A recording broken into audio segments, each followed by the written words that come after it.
At the end of the day, selling is transferring a feeling. If you don't have the feeling, you can't transfer it. If you don't have a good, positive feeling, dude, you're an actor.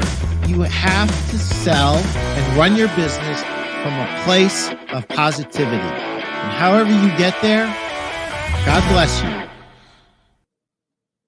Welcome to the Pete Primeau Show. It is episode 75, and we are here with my friend Doug Gold, an award-winning independent rep who's going to share with us some ideas on how we can learn lessons from recessions and thrive in this time of craziness and chaos. But I'm going to pay the bills first.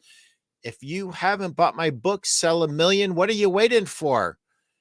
There's not a better time in this world than now to buy this book. Creative ideas, over 101 tips for furniture and mattress stores on how to sell another million. Get it now. It's on Amazon or anywhere great books are sold. Not really anywhere great books are sold. Just go to Amazon. And I want to thank our friends at the Mattress Industry Network for sponsoring the show. Steve, I appreciate you and everybody at the Mattress Industry Network. I think we are almost at 1,500 members. The Mattress Industry Network is a different group. It is a group of retailers that are doing a free group on Facebook for the benefit of the entire industry, and everybody's welcome. If you are involved in the mattress industry in any way, shape, or form, you are welcome. You don't have to be a store owner. You could be a sales rep. You could be a VP of sales. You could own a manufacturing concern. We have everybody in there. And you see Chris Stone, my wonderful producer, just push that up there. You'll see that QR code. That QR code will take you to the sign-up page.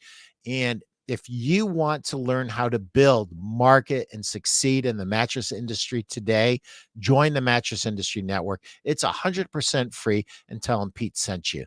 Doug, welcome to the show. How are you, brother? I'm great. How are you?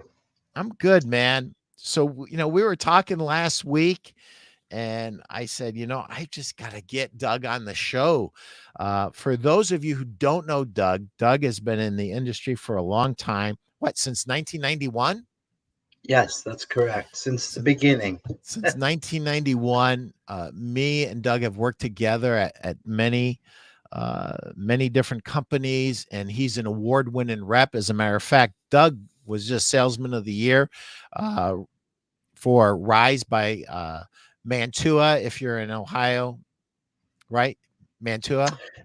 Yeah, if you're in Ohio, they call it Manaway. Manaway, that's right. I always call it Mantua. I guess I'm doing it the wrong way, but Rise is a great company, and Doug is a great rep. And one of the neat things about Doug is he has relationships with all the major retailers and a lot of retailers in general who are very successful. And Doug and I share a passion for the industry, and we're always trying to improve and get better, share success stories where appropriate. So, Doug, we were talking about the fact that we might be in a recession. We don't know. The definition of a recession is obviously two contractions of GDP. We had the first contraction in the first quarter. Second quarter feels like it, but the reality is we won't find out till September when it's actually announced. But irregardless, business is not as robust as it was. It's tougher. There's less door swings. And when there's less door swings, and we were used to the door swinging 100 miles an hour, it's even kind of worse, right? Because if it just kind of gradually got slower, it seemed like we were going really, really fast, and then it just almost stopped. And we're still doing business. I'm still seeing customers in stores. It's just slower, and some of our dealers are complaining about store traffic. What are you finding out there right now? I'm finding that it's a little more of a slowdown than maybe what you're describing. In the last few weeks, it's definitely shut down, and there's limited traffic. I'd say that's the one of the biggest challenges is getting the people into the stores. Not the only challenge, of course, but certainly one of the big ones. I think the biggest challenge, more so, as related to how the retailers were just buying as much as they could when business was so good, and and now the product has come in. Retailers are full, and business has now slowed down. Traffic has slowed down, so they find themselves always playing catch up to the environment of what's happening. Yeah, well, it's really it's a little worse than that. You are such a diplomat. I was at several stores, and I overheard conversations, and one of my dealers just said to the vendor that was on the phone with them, um, "Your rep told me that I had to program out for a year, so I programmed out for a year, but you just delivered to me November and December's orders." And I'm too full. I can't take these orders anymore. So cancel every order I've got in the house unless there's a special order.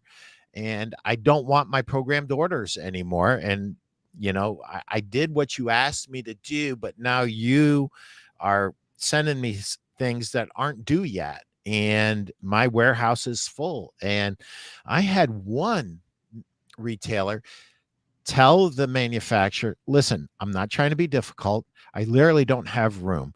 Please, if you doubt what I'm saying, please have your rep come to my warehouse and I will walk him or her through, and you can uh, see for yourself just what I'm dealing with here. And it's very difficult. And then there's this other aspect to it too, Doug, and that is when the door is slowing down and the door's not swinging the way it should be, and you are choking on inventory, and now you've got these receivables due. I mean, I've heard a couple horror stories of guys that pay their bills like clockwork, and they are the one guy threatened the rep who's a friend of his and said, listen, do not call me about this again. I don't have the money. I don't think you understand. I don't have the effing money. And he said, okay, well, I don't want to lose friendship over this, and I don't want to aggravate you anymore. What do you want me to do? Just don't call me about it. I'm not going to pay this bill in the next week or 2 weeks or even 3 weeks. If as soon as business gets better, I will pay you. I promise you. I've always paid my bills, but I don't want any more discussions on this bill. So that's how aggravated one of the customers was about the frustration when you take pride in your business and you take pride in paying your bills on a timely way, and now you can't, and your friend who's a rep, but he's your friend too, and he starts to handle you about it every week, and he's doing his job right, but it's very aggravating, and it makes you as a store owner not even want to go to work because you're like, who's going to call me today asking me for money, and I don't have the money to give them. So listen, you have some dealers who are super successful and they do things kind of a little bit ahead of the curve. Is there anything that you could share with us, or maybe I don't know if you saw Jerry Epperson's article, and he said that spending for the furniture and mattress industry is down significantly. I think it's below half of what it was in 2019 levels. um maybe what we really need to do, instead of worrying about a flea flicker or a double reverse, is actually block and tackle and get back to some of the basics that maybe we got away from in the last year or two because business was coming at us so hard and so fast. What are your thoughts on that? Well, I believe that it's a good opportunity to take time to maybe reorganize a little bit. There's a lot of ways to go about this. People might cut back, or they have to cut back in order to manage their money. But if they're able to simply to focus on their internals and their back room and organize as best they can, I think that any kind of advertising could also be helpful, more of a focus, and for certain lucky people who have the ability or the dollars to actually consider, and that might sound crazy, but opportunities to expand. And I don't mean this in a bad way to stomp your competitors. But I do believe that the retailers that have the ability to expand at a good deal right now during these times are the opportunities that are out there. That might not help everybody, but it's certainly the way I think smart business can be done. You know, when we kept getting all these price increases and surcharges upon surcharges and in this, and we're still in that to a degree. But what I'm finding with some of my lines is certain items where they're overstocked, they are discounting them. They're wiping away some of the surcharges and even given an extra time to pay for it, because that's been a concern that store owners have brought up, that, hey, listen, I do need XYZ, but my warehouse is full. I could take some of this, but I just don't have the money. I couldn't pay you in 30 days. And there are opportunities for um, uh, to buy at discounts, and also to get extended date in. You're talking about actual expansion though, right, Doug? You're talking about adding a store or two if the deal's right. If somebody's looking to make a deal and it's a good opportunity, that's really, and I think it's a great strategy. And when you look back at companies that really do well in recessions, they've almost all expanded during recessions because those were great deals on stores. Now, today, I think the biggest challenge with that is going to have to do with the labor aspect. I think that we're finding ourselves in a unique environment where that aspect of limited labor availability is going to challenge that expansion idea. But if you could pull that off, I think there's a lot of money to be made.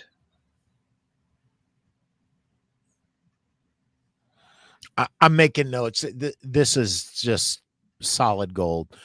Yeah, I agree with you. The labor availability will be the limiting factor there, but if you can manage that, if you can figure that piece of it out, um, there's gonna be continued opportunities. One of the things that I loved what you said is focus on the internals. I don't think that we hear that enough. Um, and I might be a little bit guilty of this. I'm always encouraging people to shop their competitors, but really, when's the last time you shopped yourself? When's the That's a last good point. time you borrowed one of your friend's phones and you called one of your stores and see how they answer? Because I called a dealer the other day, and the person that answered the phone did not say the store's name, didn't say anything, just said hello. And I'm like, is this blah, blah, blah store? Yes, it is. And it's like, oh, my Lord, that's not the way you answer the phone at a store. And so just the basics, a return to the basics, I think, uh, is always good. And this opportunity to reorganize, you know, whenever something changes, and sometimes we call it a challenge and sometimes we call it a crisis, and sometimes it feels like more of a crisis or a challenge than it really is, but there's always opportunities in those times. And sometimes when it's slow, maybe you've wanted to reschlep your floor to make it you've had this idea in your head to make the showroom look better. Now might be the time during a down traffic time to execute on that game plan that you have to change your showroom, whatever it happens to be. Some new procedures in the warehouse. Maybe the warehouse needs uh, a really good reorg. I mean, you can never stop improving. And the easier we make a warehouse person's job to pull the item from the correct place, and the more that we label. So typically what happens in the life of a store is they start with one, and then they add another, and then they add another. Well, sometimes the systems don't catch up to the actual growth. And I've seen guys with 5 and 6 stores. Pete is bringing the heat with shopping yourself. Good morning, guys. Happy to be here. Hey, Stu, how are you? How's Louisiana, man? Is it nice and hot? Stu's a great guy, great supporter of the show. And there's a young man who is growing all the time, Doug. He's involved in the masterminds that are going on at the Mattress Industry Network, and sharing ideas with other successful retailers on how to better serve their customers. So, yes, and I'm not even in the masterminds, too, but that's yours for free, brother. Hmm. Um, so one of the things that I've noticed over the years is that many times the owner of a store started off as a salesperson at another store. And sometimes they have management experience and sometimes they don't. Um, and one of the biggest challenges when you go from, a single store to a second and then a third and a fourth store is learning how to manage people well. And it's not easy. It's as much of an art as it is a science, because it's a lot of it has to do with reading people and feelings, and making sure everybody's happy. And then there's the business aspect. There's the advertising, the promotion end of the business, Doug, where a lot of people that came out of sales, and I'm one of them, that came out of sales, they're weak there. They're not as strong as they should be on the advertising uh, piece of it, or the business, negotiating leases, managing bills, all of that stuff. Um, and and I said this, Doug, at a mastermind. I said, one of the things that we always think is our business is different, right? But the more that you talk to other business owners, the more you'll find out that basics of businesses never change. And so I described this evolution of the salesperson going into being a single store owner, and then going and owning multiple stores, and maybe the management skills aren't there, maybe the advertising skills aren't there, maybe some business skills aren't there, and it's up to us reps to kind of help grow, help them. um and I said this as if, you know, it was just me, because the only thing I know is the furniture industry, right, Doug? I mean, I've been in the Sure. furniture and the mattress industry my whole adult life. So since 1982. And it's all I know. And I said this as if it's just the mattress industry. And the other guys in the mastermind, especially all the ones with gray hair, they just started laughing. Hmm. And finally, Dan Cricks, the guy that runs the mastermind, said, Pete, that's goes across industries. He goes, it's almost always a very successful salesperson who worked at someone else's store, saved their money, and then became a business owner. And that, yes, there's a lot of growth that needs to happen there. So maybe it's an opportunity for your personal growth as an owner. I own a store, you know, grade myself on these aspects of business. How strong am I on, organizing the warehouse? How strong am I in advertising? How strong am I with sales training? You know, a lot of the situations that I've seen a superstar salesman own his own store, become super successful, own multiple stores, and then they don't even train sales training. Like they're not making mini me's, and they have to make mini me's, right? Um, and they forget the sales training piece of it, or they leave it up to just the reps. And oftentimes you'll find a message or two that gets out there that you didn't necessarily want to get out there, and doesn't really jive with the how you run your business. So I know somewhere in there there's a question, Doug. What are your thoughts? I know I'm kind of going all over the place. Um, my thoughts are that you've got to be aware of your not only seeing what you could reorganize, but looking to see who seems to be doing well out there, and and looking at how they are handling those different aspects of the business, whether it's in your trading area or outside of your trading area. Try and find the success stories and be aware to see what they're doing differently that is potentially applicable that you could bring into your business. Um, I think that that's critically important. Um, and I don't know if it's a question or not, but certainly going back to what you had said about the just about the relationships, not what you had said, but the relationships. I think you need to double down on your network. That's why I feel Mm. so strongly about um, your group that you've created here at the Pete Primo show. I think that it's critically important for our industry to lean on each other, and especially during these times. I think I'm going kind of around in circles, but I was fortunate enough to be at a major retailer's annual meeting that they described their plans and their growth for the next year and then the next 5 years. And it's amazing how they're looking ahead and what they're doing, and they acknowledge their challenges and problems and how they quickly adjust. And I think that that's going to be critically key, is how quickly we adjust, because what was a solution for us and our businesses last year, uh, it's very different in just 12 months as we see what has happened.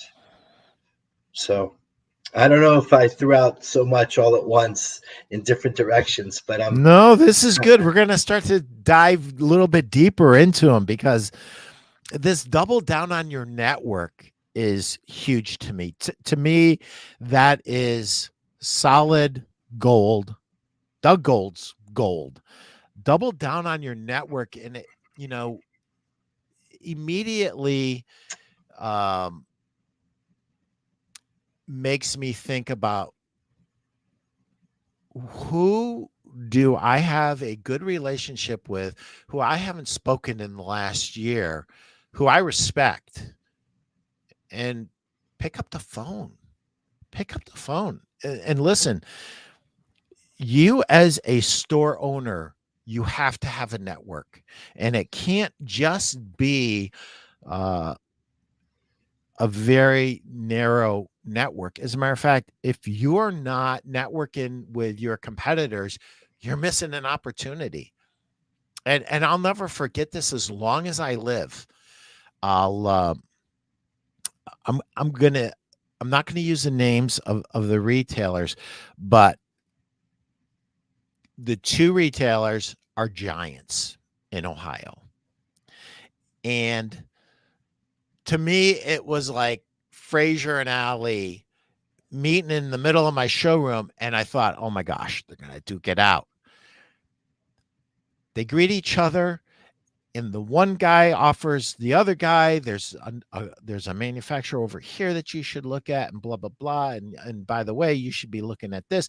And they were sharing intel with each other. They were actually helping each other, and I'm like looking for the angle. And the angle was they respect each other as competitors, but they're still going to help each other. And, finding ways to make your competitor your ally is huge.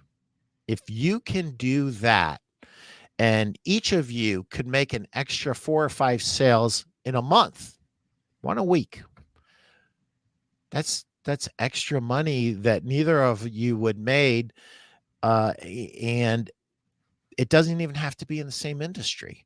You know, I'll never forget, as long as I live, a cross promotion between a McDonald's and a furniture store, and it's we got to get creative, guys. When advertising looks like it's too expensive just to do it by itself, you've got to get creative. Maybe you do a coupon, and your competitor offer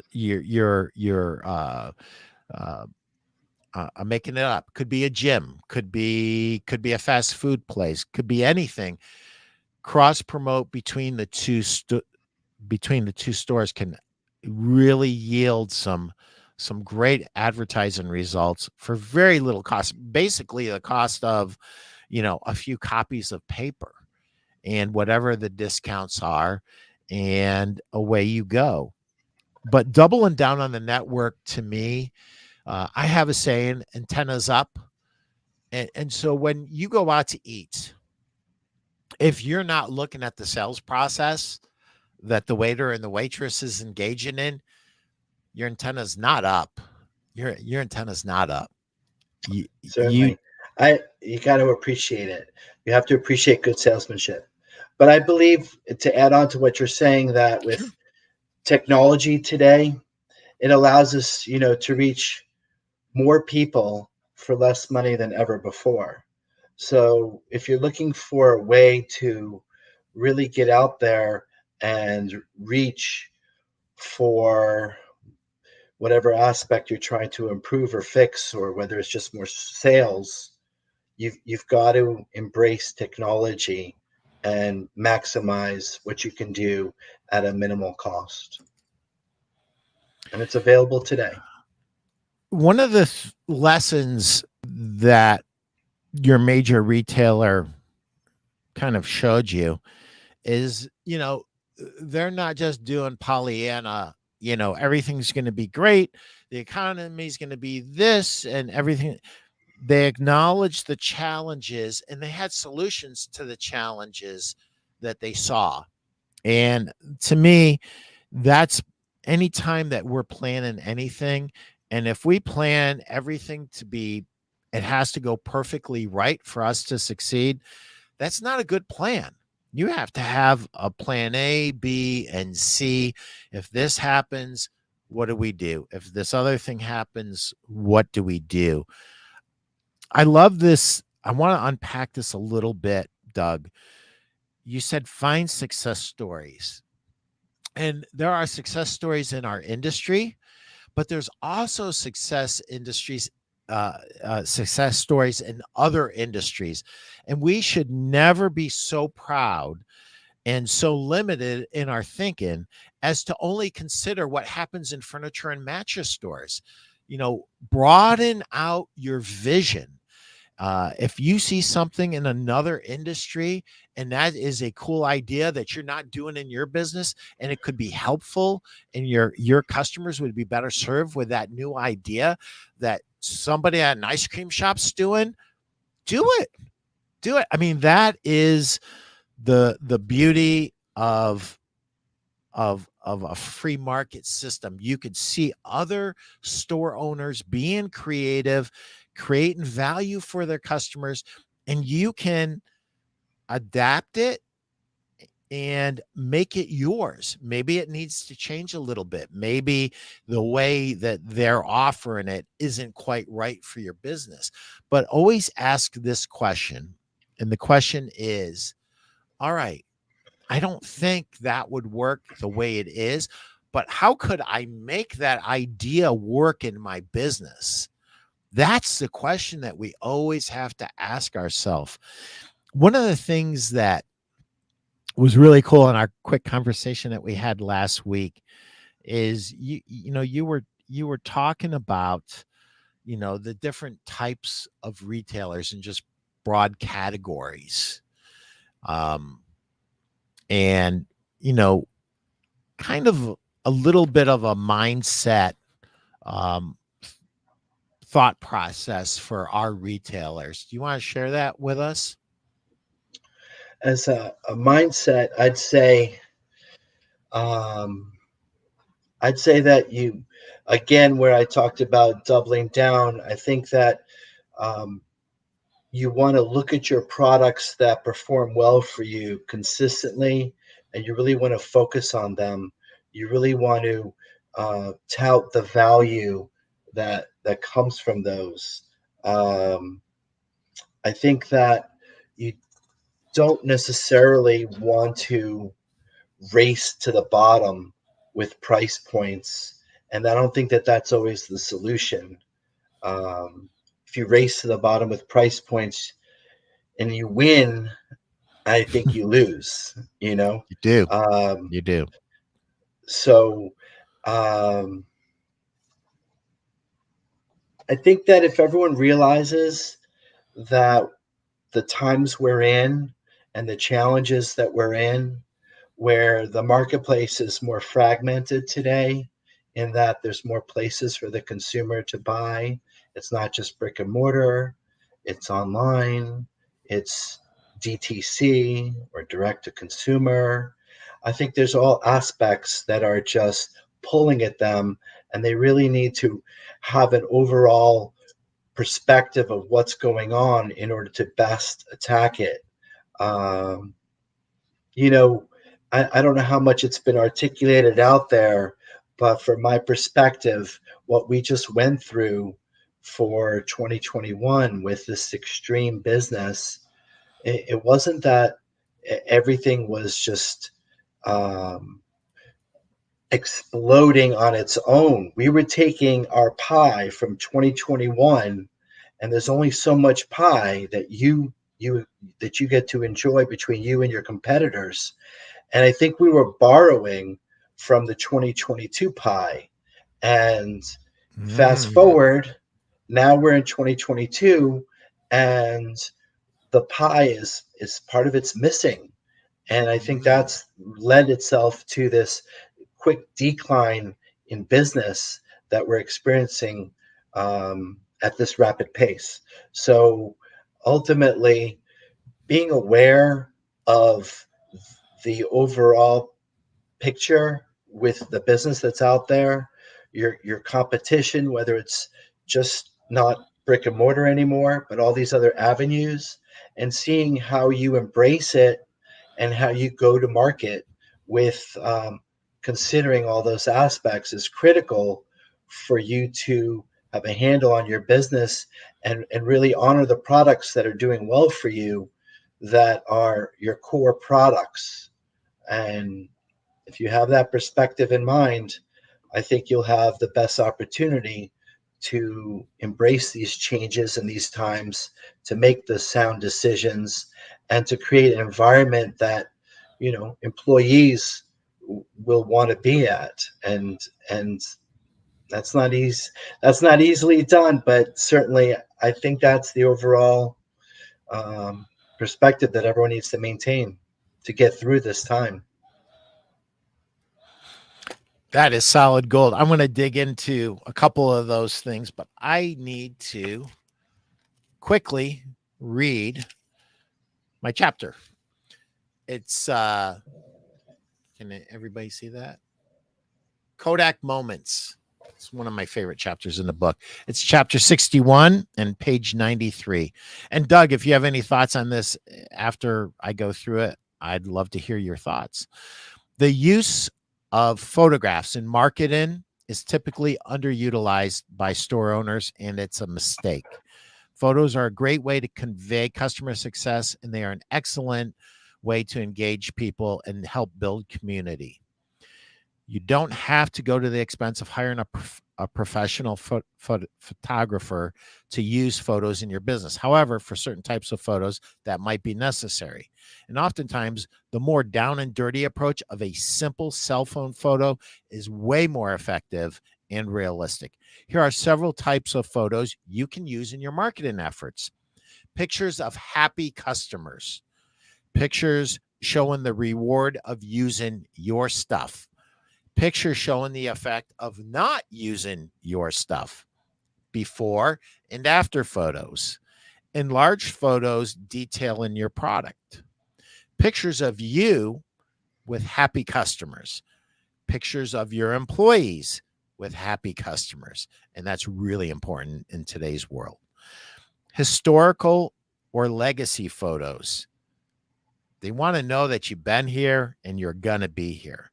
Happy customers getting their delivery, you keeping your promises, customers flashing the thumbs up, action pictures of you and your staff with happy customers. When's the last time you took a picture of your guys loading or unloading a truck? Happy customers holding an I heart symbol with your store's name below it. Happy employees with happy customers. Just a few thoughts, guys, to help you.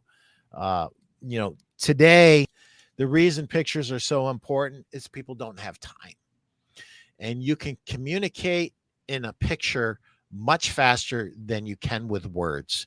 Videos are highly effective. Videos should be used in your marketing, but pictures are quick and they're easy and they're just not always utilized enough. What are your thoughts, Doug? I think you're spot on that it's one component. A picture could be one component of an overall strategy to help build your business and fight during these times. Um, it's all about the attitude. And Pete, as passionate as you are and as passionate as I am, it comes across and it gets people to listen and it gets them excited. And if you are running your business, whatever aspect it is, if you're a sales rep, if you're a retailer, manufacturer, just your attitude alone makes a difference. And photography is, or videos are very simple way to get that done. Especially what I referred to before with today's technology, whether it's including a photo, reaching out to your customer list, or whatever it is, with some satisfaction shown in a photo. It's critically important. I think if you're not doing it, you're missing out on the opportunity. That's um, easily done.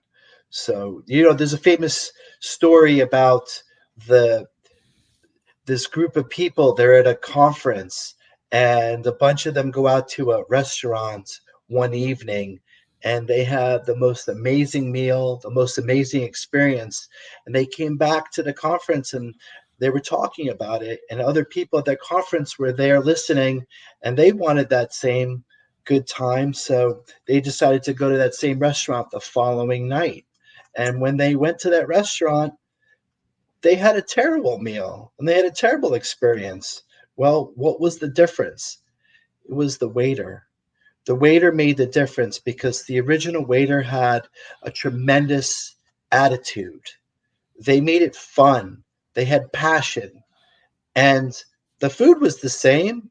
The food, the restaurant was the same, but with that attitude and with that passion, they created an experience for their customers that they not only had the greatest time, and but they talked about it and got other people to go unintentionally just because it was so good.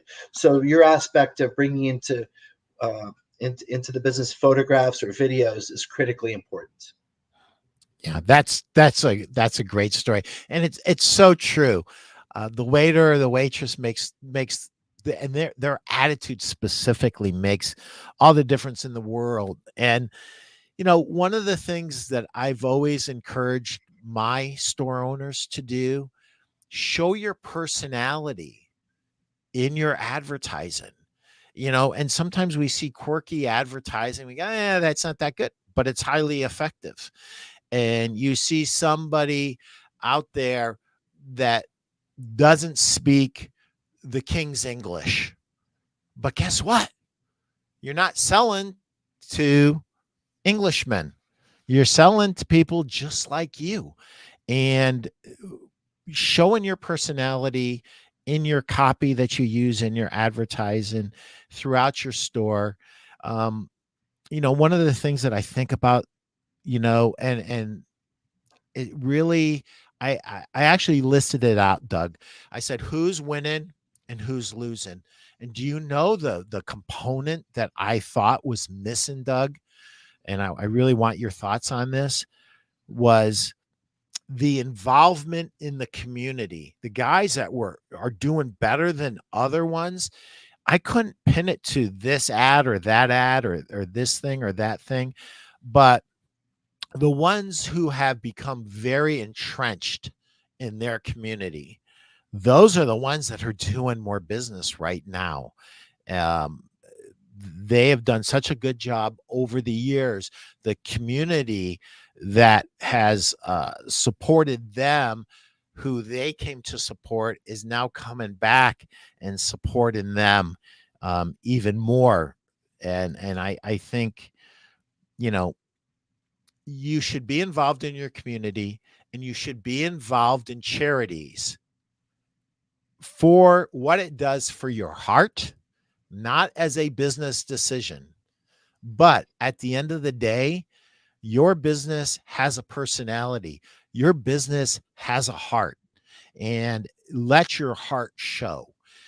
Things that you're passionate about and that you do for the community, you need to let the community know that you're doing these things, because they don't know. And the other thing is this: I know, Jim, I'm talking to you, that you don't want to sound like you're a self promoter, but this is why I want you to give.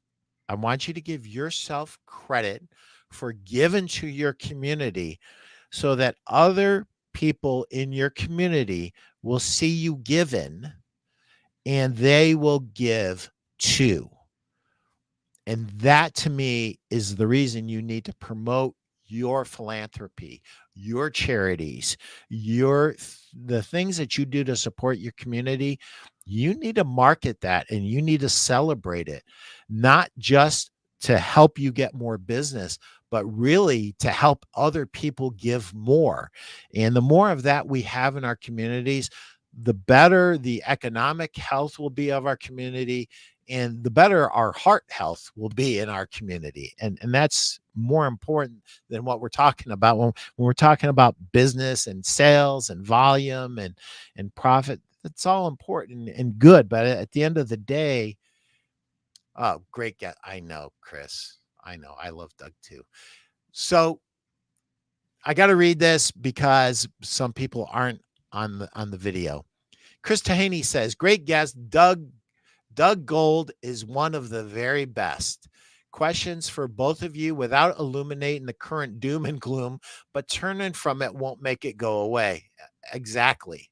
What advice do you have for the independent reps, sales reps, that currently wake up every day knowing his road costs are up probably over 30%, only to walk into stores and be told that foot traffic is down about the same percentage, and due to these economic challenges, their customers want to shelf previously discussed strategies? What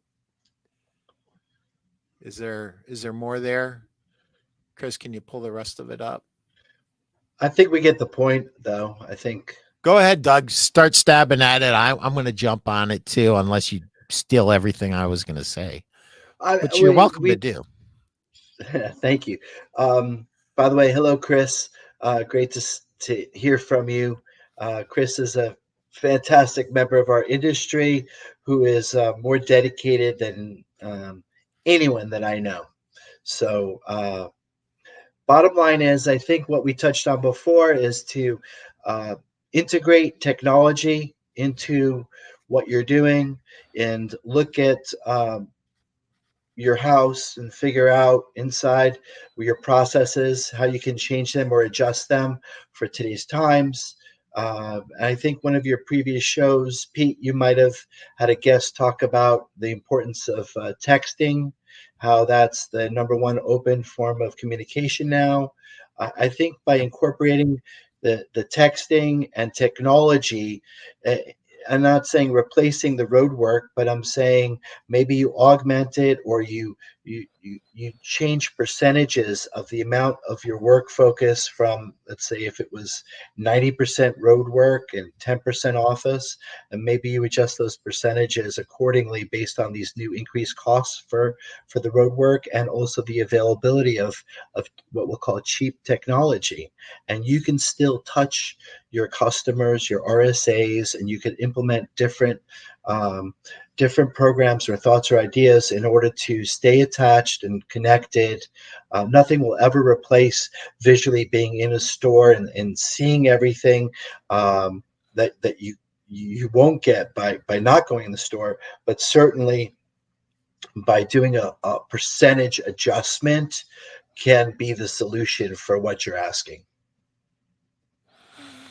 Well, Doug, you stole almost all my stuff, but I do want to expand on a couple of things that you said. And I agree 100% with what you said. Um, Nothing will ever replace belly to belly. But at the same time, as a sales rep, you have to understand that you have a business that you need to run, and you need to run a profitable business. And when you lay out your week of calls that you're going to make, ask yourself, why am I going here? If it's just a milk run, do you really need to do that? Or could it be accomplished in a different way? Is there a better way to accomplish it? Now, um, I'll never forget as long as I live, right after this whole thing started, the COVID thing started, what, 2 years ago already. And I called one of my friends that's a rep, and I hadn't talked to him in a long time. And I said, "What are you doing? You sound like you're doing something." And he goes, "Yeah, I've got a technician coming in. I'm setting up a home studio. I'm making sure that I've got everything ready because I'm not going to be able to go out, and I don't want to lose track of my customers. So I'm going to do Zoom calls." And he had this whole thing laid out, Doug. And this goes back to what you said earlier, which I said was solid gold, and it is: double down on your network. The best ideas that you'll ever have, somebody else already had them. So borrow richly from your network and find out what's working for them. And you can do a lot on Zoom.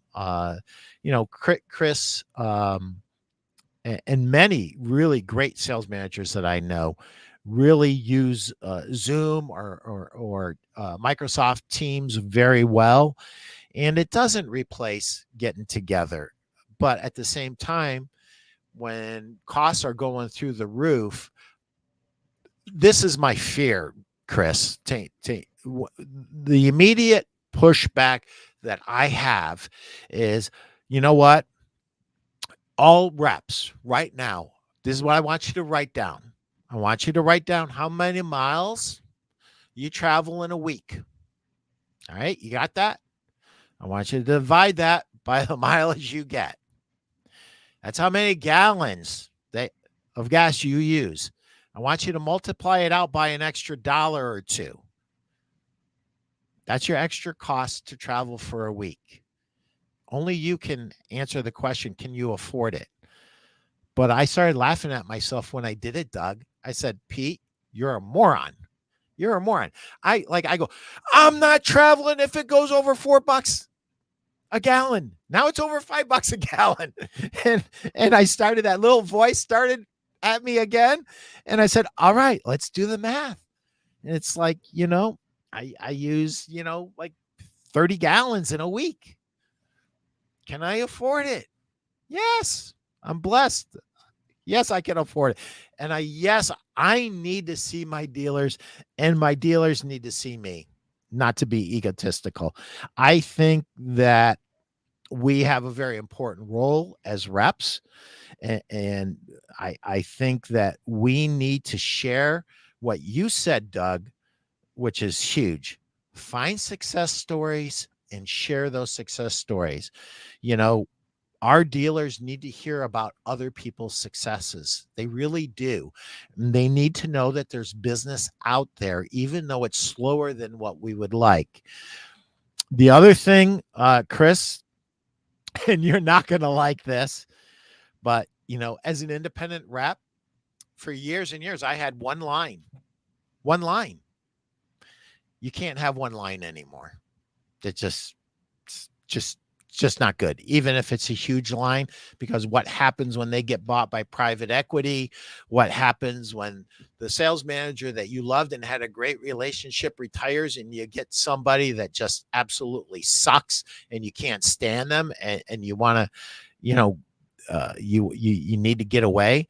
Where do you go? So somewhere between 1 and 20 is a good number.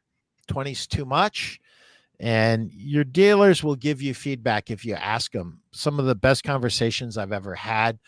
Um, if you don't ask your dealers for feedback as a 1099 rep, you're making a huge mistake.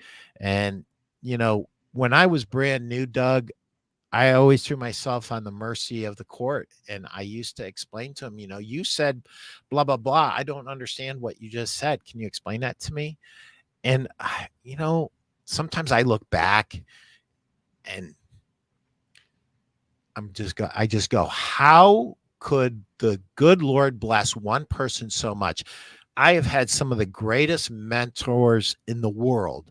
I've had great, great store owners who sat down and taught me the mathematics of being profitable, how much you should pay in rent, what the ratio should be between your rent and your advertising and your other costs. And, just a continuous master class on the business. And your dealers will give you so much information. And let me tell you something that happens as a byproduct of that. I asked selfishly. I needed more knowledge. I was brand new.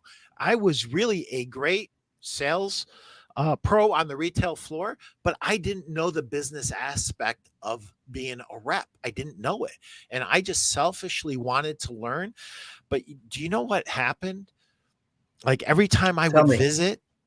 every time I would visit, they would give me another golden nugget because now I was their student, right? And so, what happens to your student that asks a lot of questions and they seem to be growing and getting better? They become your prize pupil.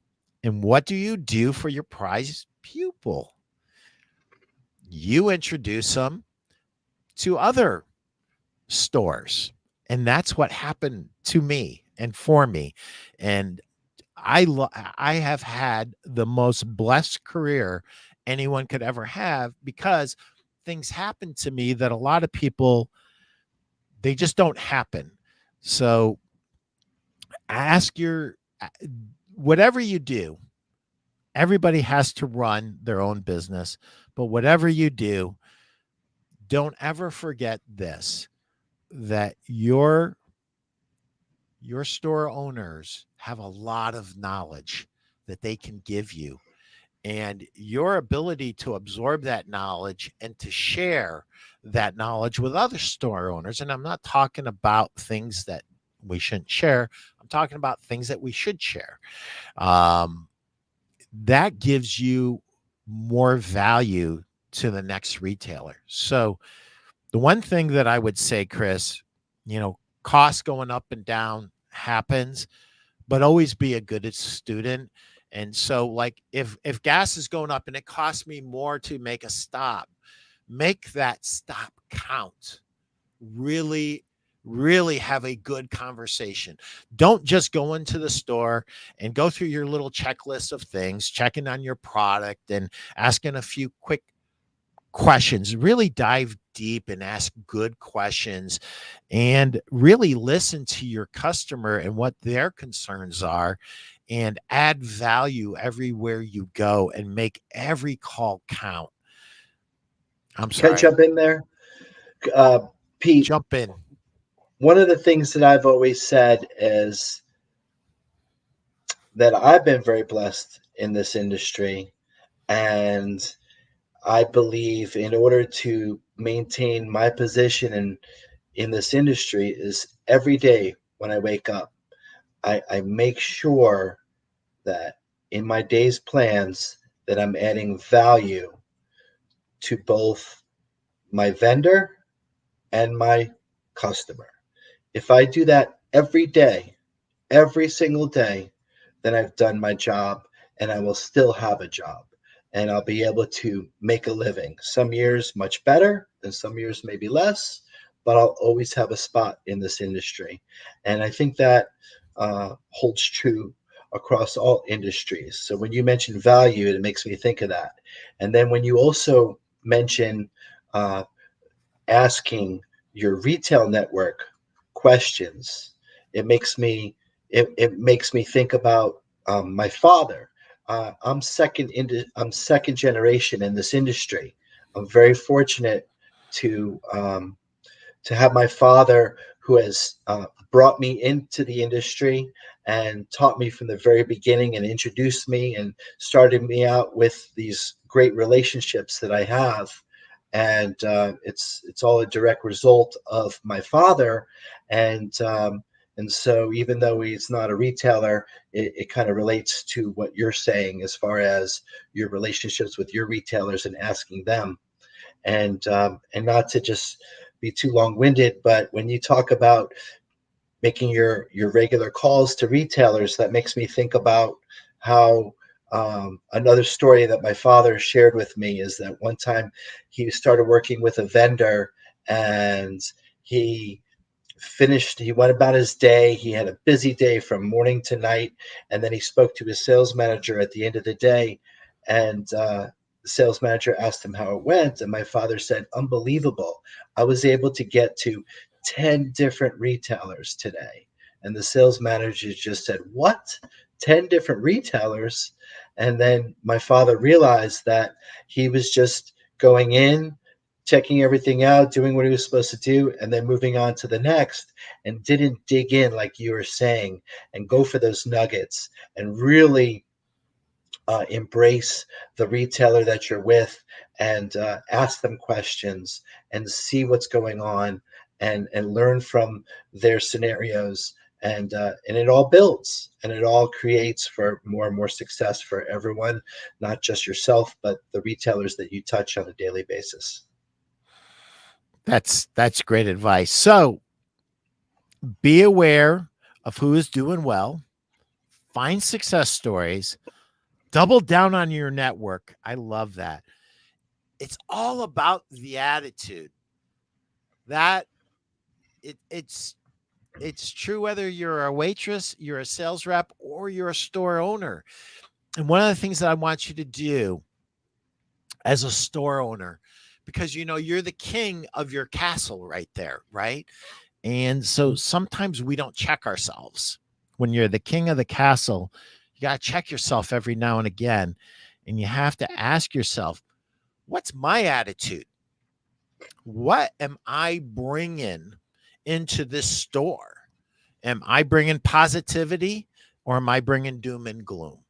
Am I bringing, am I defining my teammates' jobs precisely to them?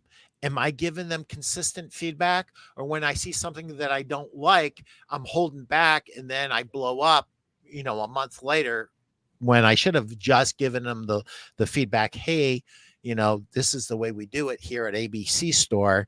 And this is why we do it. And I would appreciate it if you were a little bit more consistent with that instead of blowing up after they've done it the 10th time in a row without you giving them feedback. Always check yourself. As a store owner, it can be challenging because, most sales reps, Doug and me are exceptions. They're just going to say thank you, and they're never going to give you anything unless you ask for it. Now, my very best store owners, they ask me very specific questions that you would be shocked. They would say, how am I doing compared to other stores? What could I be doing better, Pete? I get that all the time. What could I be doing better, Pete?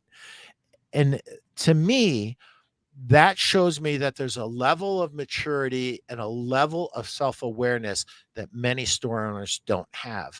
Because if you ask that question, you're going to get an answer and you may not really like the answer. But as a store owner, you have to get that feedback. So, The feedback is critical. You could, you really need that awareness. So if you were to quote Yogi Berra, if you will, if you don't know where you're going, you might not get there. yeah. And I really believe uh, that everything that we've discussed today during the session is critically important for making your way and making sure you're there and not gone, um, as we go through the tougher times and, of course, the good times, which we're experiencing both so quickly.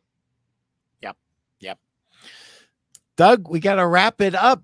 I could go for another hour, but I know you've got a busy day ahead of you, of yourself, and I want to thank you, number one, for coming on the show and sharing so many golden nuggets. Um, is there anything else that your dad gave you advice on that you would like to share with us? Wow. I mean, there's so much that I've learned from him. He really, I'm just the work ethic, the going at it every day, I think really lends itself to this doubling down, just bringing value. The it's everything that I do today all originated from the lucky and great opportunity I had to learn from my father. And my father did it in a way that just didn't all come from him, but the way he introduced me to so many people. And always, my father's famous for always having a joke. uh, Everywhere I go, everyone always references my father, and I just find myself lucky to have that. And they always say, your dad always had a joke for me. So he incorporated a lot of aspects into his daily work without maybe not even necessarily realizing what he was doing was so good. Yeah, sharing a joke is huge. And if you're not doing that with your customers, believe it or not, you can do that with your customers. And you've got to be careful. It can cut both ways, but sharing a piece of you and a piece of your heart with your customers will separate you from your competition. You know, in tough times, the door's not swinging. You really do need to close every opportunity, and you really need to maximize every opportunity. And the way you're going to do that is by having a stronger connection with your customer. And the only way you have a stronger connection with your customer is to share who you are with them. Share with them why you open the store. Share with them what you feel your competitive advantages are. You open the store for a reason. You didn't open the store just to make money. You opened the store for a reason. You saw a hole in the marketplace and you filled that. And as long as you continue to fill that or other significant gaps in service in your marketplace, there's always going to be a place for you. So, what I would say is Whether it's a recession or it's not a recession, it doesn't matter. Focus on your customer, and you'll always have a place in your market. And focus on the internals. Doug, that was great. Focus on the internals. Don't forget that there's going to be opportunities. There's going to be opportunities for additional stores. There's going to be opportunities to buy product at reduced prices. And nobody here, and I know Doug's heart, would ever encourage you to do anything reckless. And everybody should know my heart. Never do anything reckless, but be very calculated and wait for opportunities and look for opportunities. Always have those antennas up, and you're going to find that you're going to have more opportunity now than you would in a really going up, expanding economy. When the economy's contracting, that's where there's a lot of opportunities. Thank you, Chris. Thank you, Stu. Doug, last chance to say something. Um, how about a little inspirational quote from Winston Churchill? You ready? I'm ready. The truth is heavy, therefore few want to carry it. So I believe that applies very well to our scenarios that we're facing today. Yeah. And I implore everyone to just go out there and bring value and do their best every single day, and the fruits of their work and labor will come. Thanks, Doug. That was awesome. Thank you so much. And that's a Okay, wrap. thank you. Take care.